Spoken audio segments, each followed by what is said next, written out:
แม่นรีบอคือว่าได้ข่าวฮะข้าวนะบอได้ข่าวว่ามีแฟนแม่นรีบอเลยโอ้ยแกมีมีแท้ไอ้ช่วงนี้คืออารมณ์แปรปรวนเถอะฮะเป็นอะไรเอ้ยเสียใจแฮงเลยเห็นบ่โอ้ยเห็นบ่เจ้ายังเจ้ายังเจ้า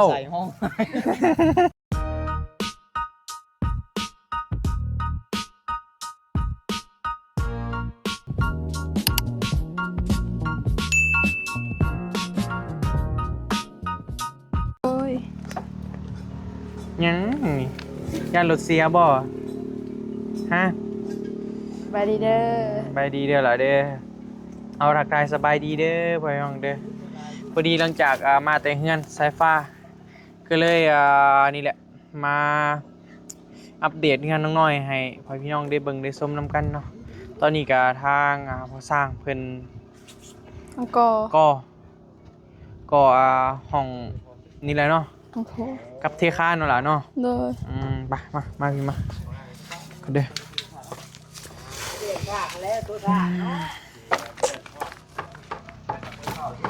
ใบดีแล้วพอเด้อเปียวซื้อนี่มาฝากสปอนเซอร์โดยเอาให้นะเลยก็ได้2 อันใช้เวียกว่าช่องเวียกว่าโดยเอา ขอบใจปะเจ้าเขามาเบิ่งทางด้านไอ้มาเบิ่งทางนี้ก่อน3 ปองละมึงไอเวียดต้นล้ำพอดีเทคานมื้อนี้ก็เทคาน แดบล้ำโอเคแต่ล้ำบ่แปลว่าแปลว่างามหลายถ้าบ่งามเด้คงเดือกเราบ่ได้เด้เจ้าเฮ็ดแนวนี้เราบ่ได้เด้ต้นล้ำกับต้นไร้เพื่อนนี่มันกำลังเทคานเนาะไอเวียดเนาะกำลังเทคานแล้วตอนนี้มันก่อเต็มเลยมือละแกะมากก็ขึ้นเต็มเลยโดยใกล้แล้วไว้พี่น้องสำหรับเฮือนน้องน้อยเฮือนสาวน้อยบ้านหน้าแพกเขาเบิ่งทางด้านในเจ้าของได้ละห้องนี้ว่าแท้วะโดยของนี่โดยโอเคเลยนี่ห้องนี้เชนวิวบัด2ได้นี่มันแคมทางนั่นแหละกูบ่าวใกล้ทางกะใครมาบ่ไปตู้เด็บ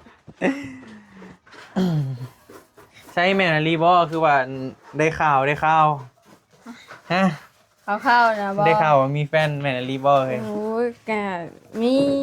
มีแท้เนาะในโทรศัพท์ได้ก็มีถ้าก็ใช้ทางก็โทรได้มีแต่ว่าแบบเชื่อจังใดโอ้ยเนาะเห็นไอ้เบิ่งในคลิปไอ้ไล่ดอกวานวันนี้วานนี่ก็มาหาน้องลาเพิ่นอยู่แต่ว่าบ่ฮู้เห็นในคลิปก็เลยว่าลองถามน้องเพิ่นเบิ่งนะพี่น้องคนบ้านใดนะคนบ้านใดผู้บ่าวบ้านใดดงบางยางโอ้ยเรียนเป็นเคยดงบางยางบ่นี่เนาะเป็นเคยใส่เป็นลูกไผ่เฮาก็ยังบ่ฮู้ว่าเทียนก็ลมๆไปเนาะล่ะเนาะลมๆไปยังน้อยอยู่เด้นั่นแหละมันก็ต้องมีแหละลมแหละเฮาผู้สาวเด้เป็นเรื่องธรรมชาติไว้พี่น้องเป็นเรื่องธรรมชาติน้องเพิ่นก็จักปีแล้วตอนนี้17ที่เจออันแรกๆ15 ปีวันนี้16 17วันนี้สิเข้า18แล้วแต่ว่ายังบ่ฮอดปี1เด้เจอกับน้องเพิ่นก็หาเดือนขึ้นเดือนละปี5 เดือน5-6 เดือนนี่แหละประมาณนี้แหละ6 เดือนกว่าประมาณนี้แหละแต่ว่าขึ้นไปแล้วอันประมาณ3 ปีแล้วพี่น้องขึ้นปีละเดือนวะนั่นแหละเอาโอเคเด้อสำหรับเพื่อนน้องหลาเพิ่นก็กำลังเทคานพี่น้องกำลังเทคานเลยก็เพิ่นเทคานแล้วเลยก็ถือว่าก่อขึ้นเต็มเลยที่ตั้งบ้านโบกเทพื้นเนาะก็ถือว่าบ่ดนดอกบ่ดนก็ใกล้สิแล้วแซ่ภาษาเฮ็ดหยังเฮ็ดจุบ่เราถ่ายคลิปบ่ ไปเบิ่งก่อนปะเป็นได้เพราะเมื่อยบ่ โอ้อยากเหงาเลยเบิด อยากเหงาอ่ะ เหงาเลย 2 คนเนาะ แต่เช้าเลย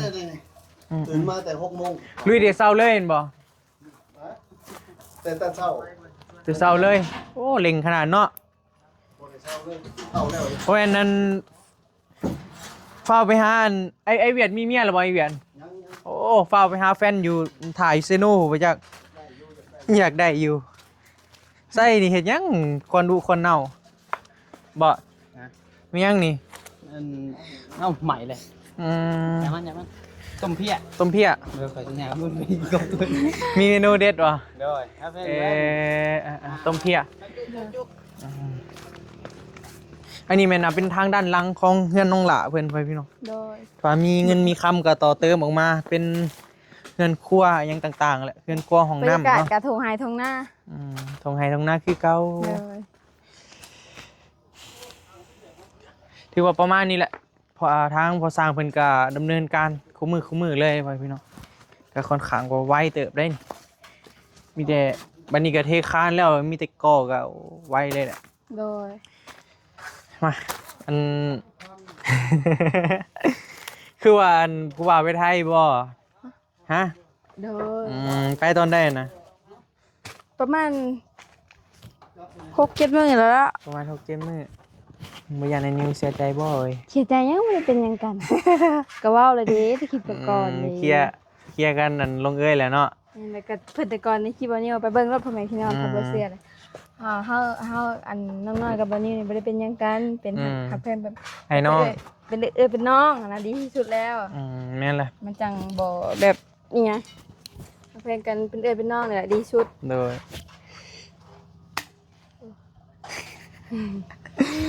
เอ้ยเนาะน้องหลามีแฟนแล้วไปพี่น้อยลมกันด้นแล้วบ่ล่ะ บ่หมดเดือนทำ บ่ฮอดเดือนซ้ำเคยไปหลินน้ำกันหรือบ่ นั่ง เบิ่งนั่นแหละ เจ้าไปไทย เขาเป็นผู้หญิงบ่ต้องออกโตแฮงต้องเซฟตัวเองไว้ แม่นเลย แต่อ้ายเบิ่งเจ้านี่คือสิอันออกโตก่อนฮอดผู้ชายอีก เอา อืม เฮาก็อันเฮ็ดนะ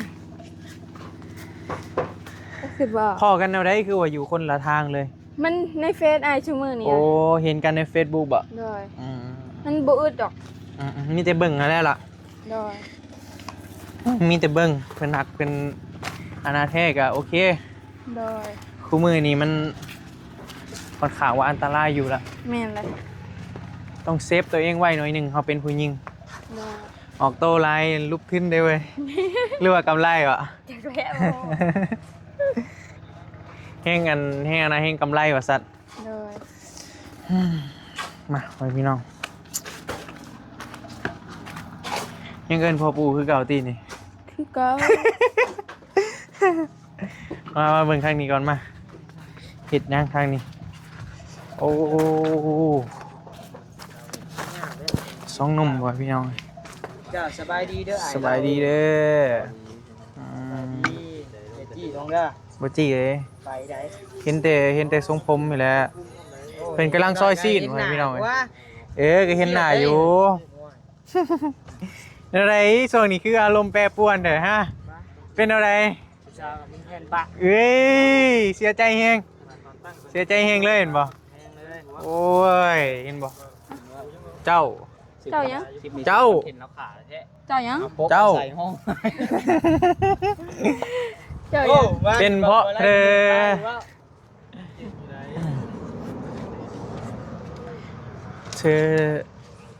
เอากินเด้อพี่น้องเด้อฝนสี หล มา อ แห ก ละ กันใช่ไหม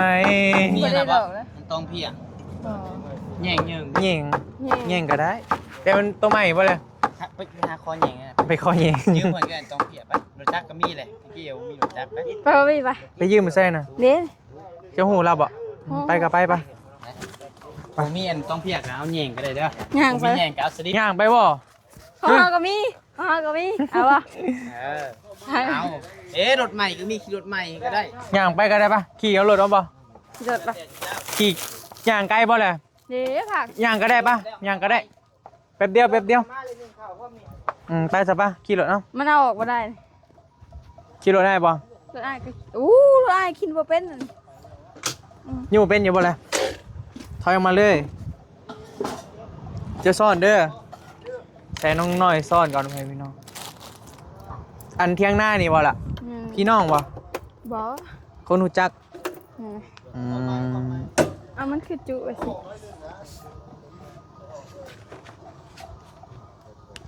ปึ๊บปึ๊บปึ๊บปึ๊บปึ๊บปึ๊บอุ้ย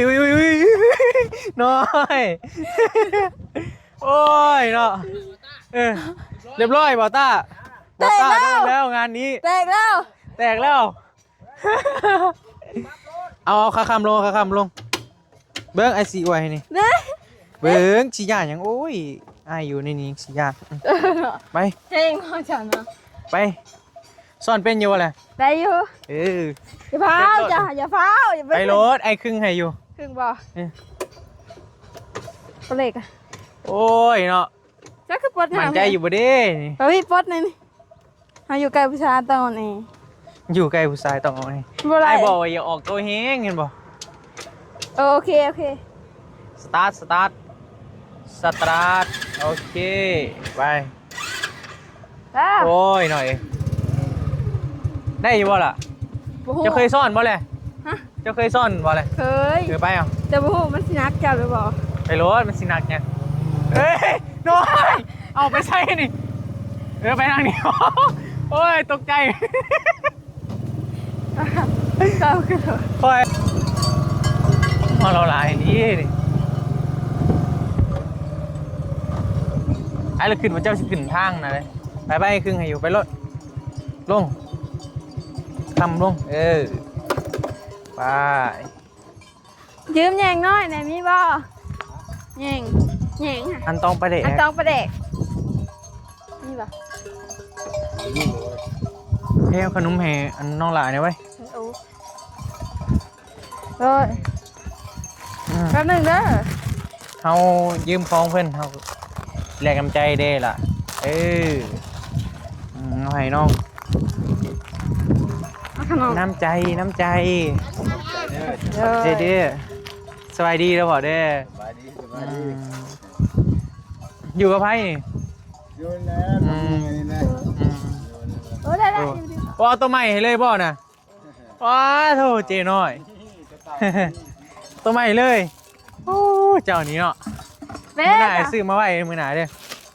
ทำไม ขึ้นทางบ่ บ่ เวลแล้วเวรถกับฝึกไว้เด้เก้าเก่งหลายคอยกันหน่อยเลยย่านนี่ ติดนี่ไปเลย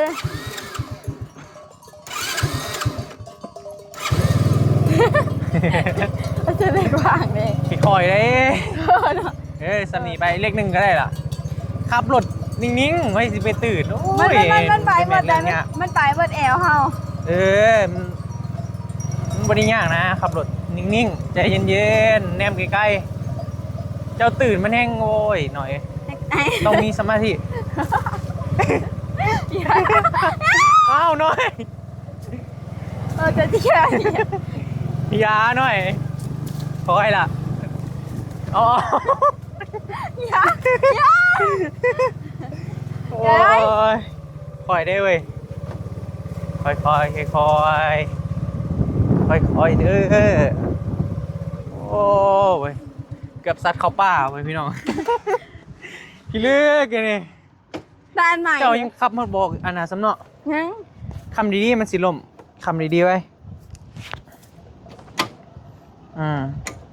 คำไว้ดีๆ ใช่ เบิกเจ้าก็อยู่มาเลยอยู่มา มันต้องปนเลขมาเลย โอเคได้ละเวลาค่ำต้องให้มันเอียดไปหน่อยนึงมันจึงบ่ลมโอเคสมีได้โอ้ตกใจเว้ยขับรถยังได้ประมาณ 40% หน่อย โอ้ยเฮ็ดเอาตอนชุมอ้ายมาสิได้นะ อันใด บัดแต่เพิ่นน่ะเนาะนิว โอ้ยตัดหน้ารถเขาชั่วบ่ แม่นบ่ น้องโก้ น้อง โอ้เกือบสัตว์เข้าป่าวิกกี้นี่พี่ลึกยังวะ เฮ็ดคือซื่อ ก็คือหมูบได้ฮอดหมูบบ่ บัดอัน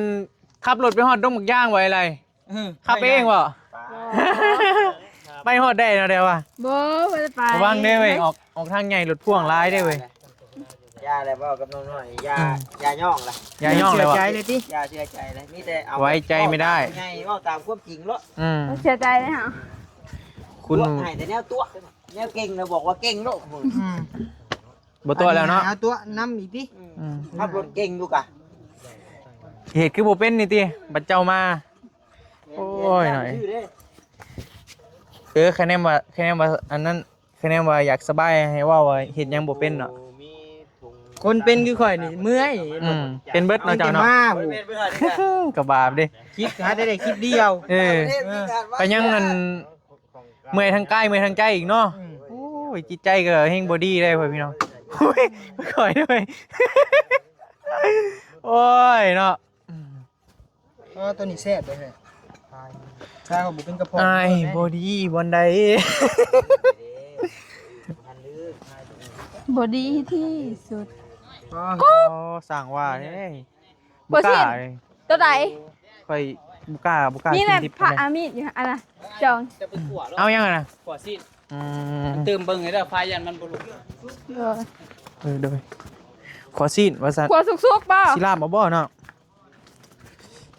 ขวดสุกๆป่ะ เกือบสิสุกโอ้แดงคือเหลืออยู่ตาย่านได้แดงๆเหมือนเอากระถ่ายไปนี่หน่อยเนาะบ่เห็นหมอซีน แม่นเลย โอ้คือ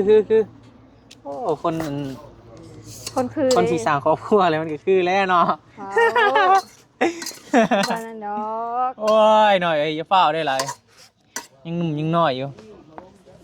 มันก็ ยังบ่ เป็นเรื่อง กุ้มกันล่ะ มันก็เป็นเรื่องปก เอ ติของ อ ผู้หญิง ก็ต้องเซฟไว้เด้อล่ะเด้อ แม่นเลยเลย เข้าใจคำว่าเซฟตี้ โอ้ยผู้หญิง ไอ้บี้บ่อยากบ่อยากเว่าตรงๆหั่นนะ โดย ไอ้เว่าสำนี้จะคือสิเข้าใจเลยเนาะ โดย คำว่าเซฟตัวเอง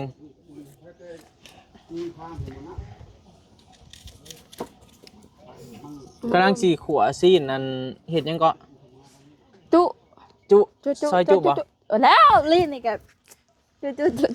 เต่า ไก่ข่อยเจ้า ไปเขา ไฟบ่ได้นี่นะ มันลมเด้ มันต้องไฟลุกๆได้มันจึง มั ได้ นทานมันละอันนี้หลายไฟแต่มันลมเนี่ยเด็ดลุกแล้ว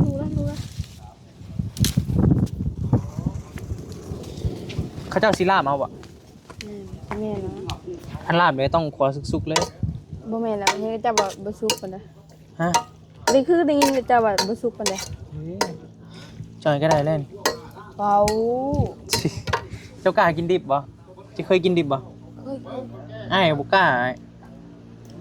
ไอ้ายเป็นคนแบบบ่กินดิบเลยเด้ โดย กินดิบนี่ไอ้ถ้าว่ามีแบบของกินดิบอะนะกินข้าวดีดอกเลย โดย บ่กล้ากิน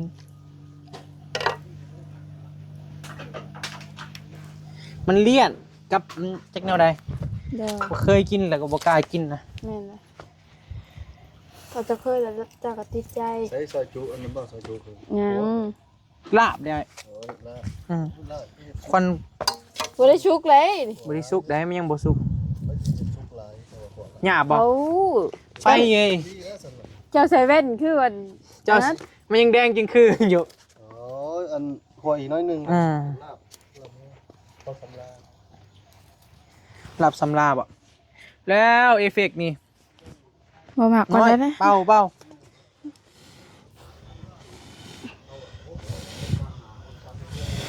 บ่ลุก เด้ลุกแล้วลุกแล้วเขาลนดูล่ะ ยังบ่ได้ติยังบ่ปลดยังบ่ปลด โอ้นิวเสียใจหนักเลยกระบา สิ บ ใจ หมู ยัง อ้าย บ่ได้เป็นหยังกันอู้ กระบาบหมูไอ้ายเด้เนาะ สิใจยังก็ หน่อย คื ขึ้น อ มาเห็ดเนาะนี่เนาะ ก็คือแล้วเว้าแต่ละคลิปถ้าหาแฟนกันได้เป็นนอกเชื่อใจ เจอหน่อยเห็ดไอ้ลี่ ตอนเฮามากกว่าเด้อ ลินโตบ่ เออ อ๋อเนาะว่าหยอกสิแต่ก็บ่ฮู้แหล้ว โอ้เป็นยังไฟบ่ฮะเอ้ย ยุบไฟ เห็นเลยเว้ยเป็นยัง ยุบไฟ มันอยู่แต่มันจะจำยังไง เห็น บ่จำมัน คือลูก แต่มันคือบ่ลูกว่ะคือว่ามันมีแต่อันฟืนเนาะ เอาป้า บ่ได้แล้วเอาเลยมันกำลังฮ้อน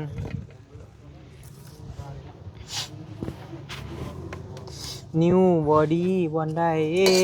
ที่สุด หน่อยคือทำให้เป็นคักไอรี่พุ่นห้องเพลงมวนบ่เคยห้องเพลงเว้ย เสียงกระเพาะ จะห้องมวนบ่ บอก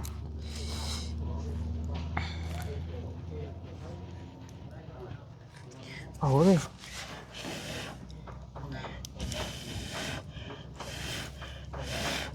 โอ้ยสิได้กินอยู่บ่เด้มื้อนี้บ่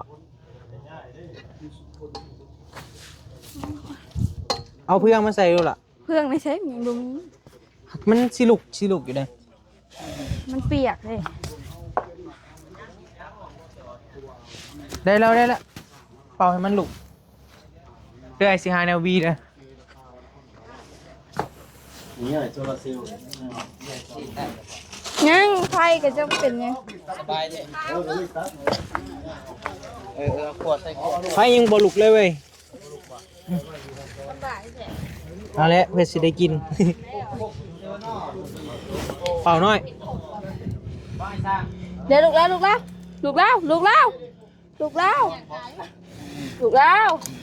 ด้อคืออยู่แบบนี้ไปดีเด้อ เอาให้มัน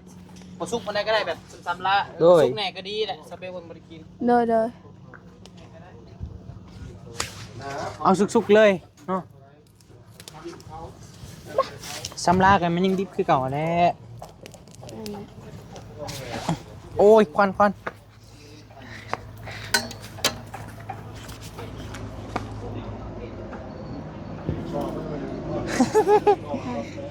ใกล้แล้วบ่ล่ะฮะ ใกล้ยัง ใกล้แล้วบ่ ใกล้ยัง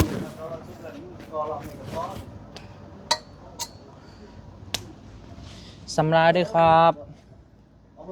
อันเห็นว่าก็จะไปบนดอยนะ ฮะ ก็จะว่าชื่อหินเด้ออันเราเป็นคนกะเหรี่ยงหั่นน่ะ เข้าใจคนละอย่างซะบ่ แม่นเลย เข้าใจว่าแน่ได อันคนกะเหรี่ยงชื่อหินนะแม่คะ โอ้ย อย่าบอกแน่นะ เอาก็จะคนกะเหรี่ยงได้ก็จะปากบ่แผนนี่อีตานั่นน่ะเข้าใจผิดหั่นน่ะแล้วอีนั้นอันผู้อันนั้นแหละหินเป็นหินเด้ ไอ้เข้าใจแล้ว เออ อย่าบอกนี่คลิปไอ้มันสีแดง เห็นเหรอไม่ใช่ปะ ช่วงนี้ยังปิวไปอยู่ให้พี่น้อย ต้องระวังในช่วงนี้เลย เอาฟิวไปเลย หึ แล้ว อีก6-7 เดือนหมดแล้ว ตึง ที่สิผ่านบางทีก็ท่อเลยก็สิว่าได้แล้วบ่ง่ายเด้เพื่อสีผ่านกดนะ โดย 6 เดือน 7 เดือนถาพิน จะผ่านแหละ ไอ้ให้ก็ผ่านเดือน2 เดือน โอ้ ให้เหตุมากบ่กินดนเนี่ยเราอะ นั่นแหละ เพื่อสิผ่านโอ้ บ่ไหวแล้ ผ่านอันนั้นแล้วแต่ว่าถาพินนะเพื่อสิได้พินก็เพื่อสิกรอกหรือเพื่อสิอันเฮ็ดให้มันสมบูรณ์นั่นแหละ โดย ว่าง่ายก็เพื่อสิได้เงินนะ นั่นแหละเดี๋ยวมันลุก เฮ้ยสิได้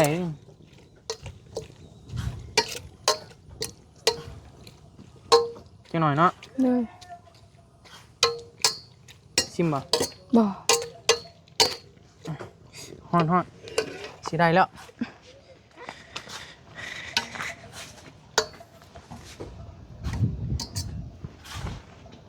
ได้แล้วบ่ ยัง จังหน่อยเนาะกำลังขวาซีนกำลังสีไปลาบไปพี่น้องกำลังสีเอาไปลาบ มันลม